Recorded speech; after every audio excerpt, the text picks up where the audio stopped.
told the Honorable Prime Minister, now this matter pertains to 4 states.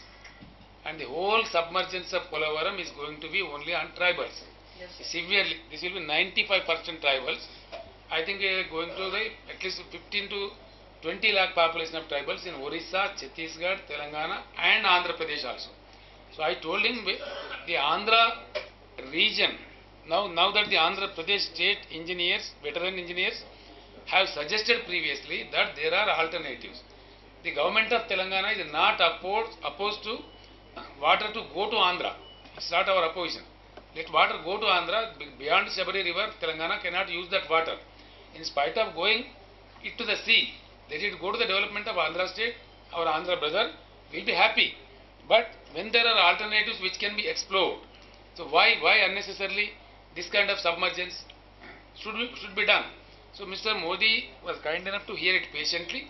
He said we will resolve the issue. I told Modi ji very clearly, I am doing my duty. We have opposed. I have given a bandh call, and tomorrow it is coming in the business list of the parliament. I told him we are going to oppose it on the floor of the house in the parliament, because let the country know what is Telangana is protesting, what we are protesting, how genuine is our demand. When there are, we are only saying when there are alternatives to take water, why submerge tribals? Why submerge huge land which is very beautiful, which is known as Papikondalu? It is like something like a Kashmir valley.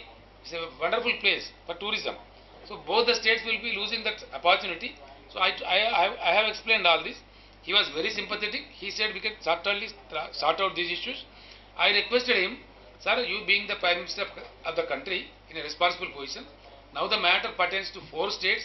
Please call 4 state chief ministers across the table. You be the coordinator and kindly evolve a consensus so that no issues are there, issue can be resolved. He said we will certainly look into it. He will explore the possibility of calling all the chief ministers. I think he will do so.